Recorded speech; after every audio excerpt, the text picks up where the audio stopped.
C'est L'ombre du mal, une enquête de Kerry Locke, tome 3, écrit par Blake Pierce, lu par Audrey. Prologue. À seulement 16 ans, Sarah Caldwell était une adolescente sensée et raisonnable, et elle savait reconnaître les situations douteuses. Et celle-ci en faisait partie.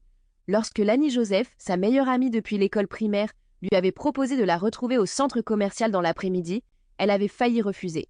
Toutefois, elle n'avait pas réussi à trouver d'excuses convaincantes. Depuis qu'elle l'avait rejointe, Lani semblait nerveuse, sans que Sarah ne parvienne à comprendre ce qu'il pouvait bien y avoir de stressant à errer dans le centre commercial de Fox Hills. Lorsqu'elles essayèrent un des colliers bon marché chez Claire's, les mains de Lani tremblaient en manipulant le fermoir. En vérité, Sarah ne savait plus vraiment ce qui pouvait bien rendre Lani nerveuse.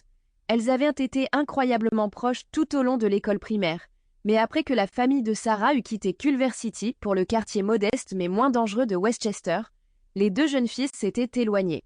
Les deux quartiers n'étaient assez distants que de quelques kilomètres. Cependant, comme aucune des deux adolescentes ne possédait de voiture, ni ne s'était sérieusement engagées à rester en contact l'une avec l'autre, elles avaient cessé de se fréquenter. Pendant qu'elles essayaient des produits de maquillage dans le magasin Sephora, Sarah en profita pour couler quelques regards vers Lani, dans le miroir. Les cheveux d'un blond pâle de son amie étaient zébrés de mèches bleues et roses. Ses yeux restaient si lourdement maquillés qu'il était superflu d'appliquer un quelconque fard supplémentaire au présentoir. Sa peau pâle semblait plus pâle encore à cause du contraste de ses nombreux tatouages, de son débardeur noir et son short minuscule. Sarah ne put s'empêcher de remarquer que parmi les tatouages, il y avait plusieurs contusions.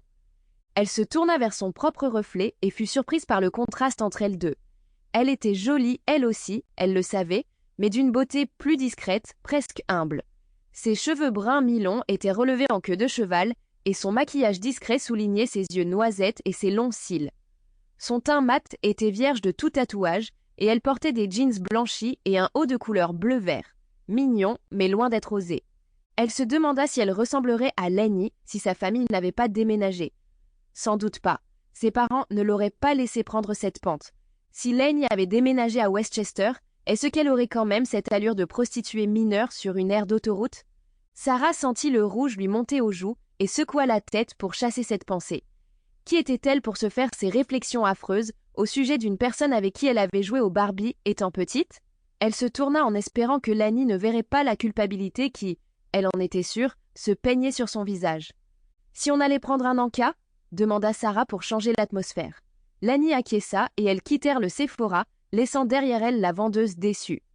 Une fois qu'elles furent assises à table, grignotant des bretzels, Sarah décida de découvrir ce qui tracassait son amie. Sample complete. Ready to continue?